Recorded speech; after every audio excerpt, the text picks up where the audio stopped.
doing? I'm doing great. How about you? Okay, that's great. I'm doing fine. I'm doing great because How's you're life? doing great. Yeah. Life's good. Life's good. I have a question for you today. How do you feel about your own personal social media use?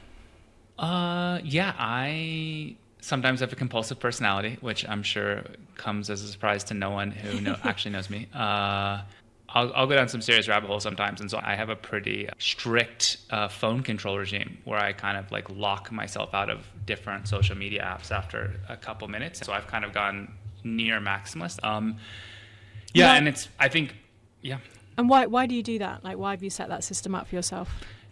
Yeah, personally, it's just how I feel. Like, I think obviously there's critiques of big tech or, monetizing attention and stuff like that. I get that. But personally, I'm just not happy if I spend 30 minutes either looking at videos or, yeah, so I get some value of it. Like, I like looking at like local events or like checking out the local wildlife shelter or things like that. But I find that if I don't kind of put controls on myself, it turns into stuff I really just don't like, and I kind of waste time. And so the only solution I found is to kind of give myself a little bit of access, but put hard time limits. So I guess that's my own approach to using social media.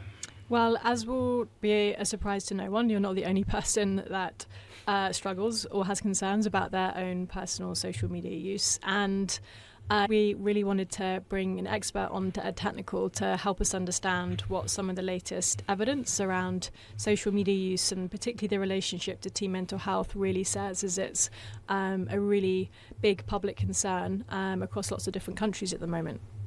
So Owen, who are we speaking to?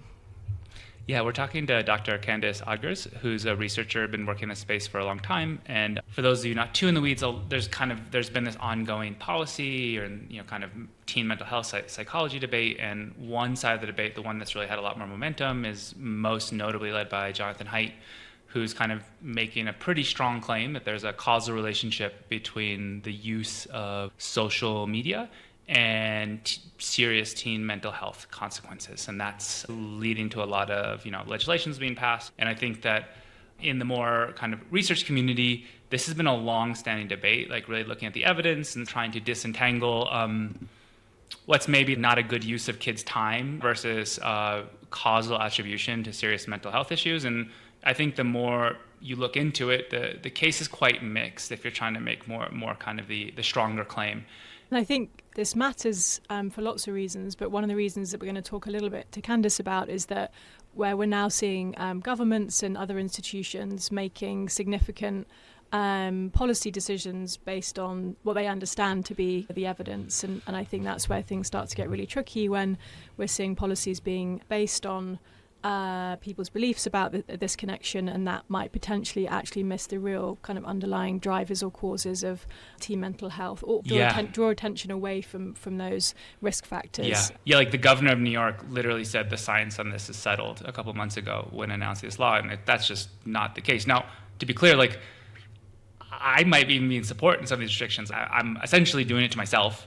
And I'm very sympathetic to parents who see some of the harms of it. So I think why we want to have this conversation with Candice is like kind of separating these strong evidential claims that like this causes that with this degree of certainty or this severity versus, hey, we don't like how this is panning out. Like we just want to live our lives a different way. And I think being able to separate those is really important. And it seems that there's a lot of evidence. There's like a lot of other factors that might be more determinative of improving mental health besides just getting off social media, or it's one of many. And we just thought that, getting a chance to unpack these issues would be a pretty interesting and thought-provoking conversation. Yeah, absolutely. And another reason why we wanted to get Candice on is that we are starting to see increasing levels of alarm and concern about young people's use of chatbots.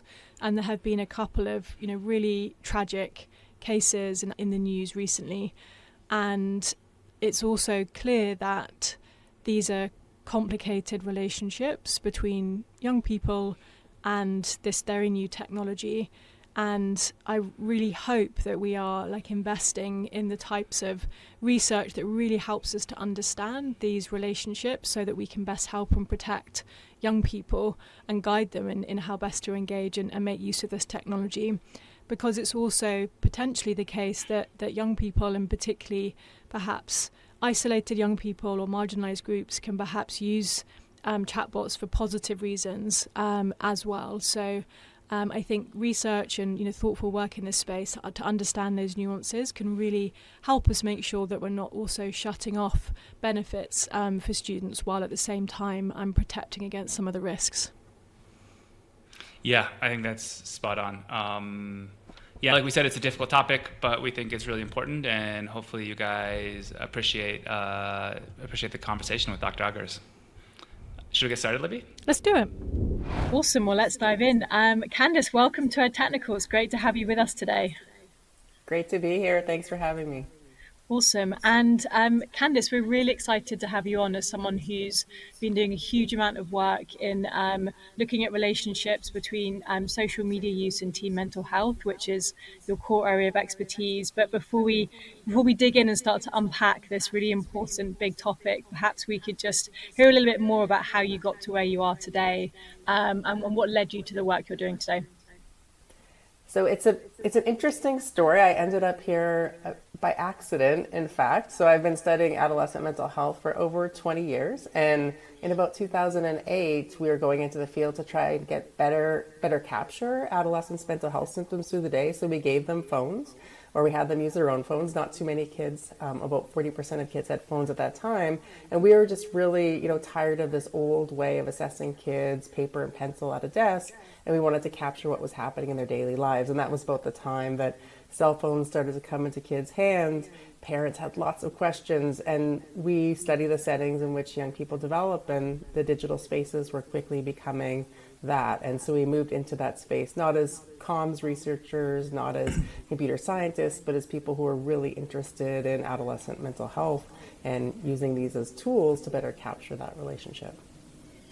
And how has the space and the public interest in your research and your work changed over the last 10 years? I think we're now at the fevered pitch stage. So there was always concern.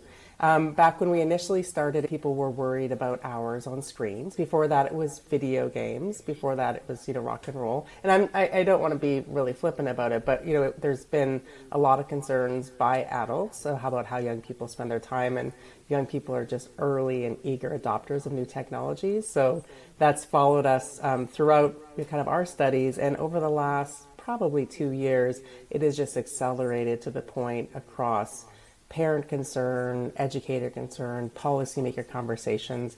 Anytime you mention a young person today, social media or cell phones comes up and kind of sucks the air out of the room in terms of the conversation. Yeah, it must be a really kind of challenging environment to be doing research in, I would imagine, like given the kind of interest and scrutiny and I guess quite a lot of folks is appetite, maybe out of necessity, to kind of have a quick takeaway they can kind of take action on it and I think a space that's really nuanced and complicated. Candice, would you be able to share a bit more about your own personal engagement with social media, personal views? I think that's actually just a really helpful thing to kick off with and give people a little bit of insight in just to help us understand where you're coming from. Yeah, it often surprises people to learn that I don't like it. My teenagers in the house will tell you that I'm awful. Like I will text on Snapchat and get kicked off their groups quickly. Social media companies and social media executives are really easy to hate, and especially right now. And I completely get that. So I hold kind of two things at the same time. One, I realize, my age has put me out of the time where I grew up with it.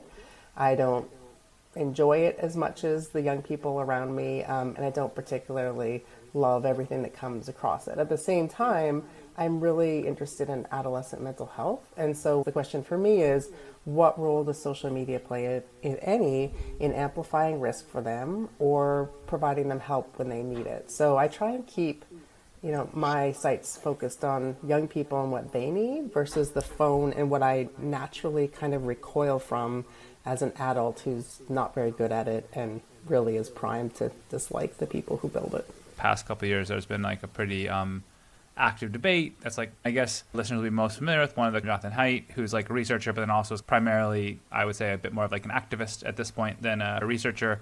And he makes a pretty maximalist case for the harms. The story is that there's something that's qualitatively different about social media than previous types of media technology, such as video games or MTV or, stuff like that. And it seems to be some combination of the fact that a lot of this is delivered on phones, and now most middle class or affluent students have phones. So there's kind of this, it's always around you.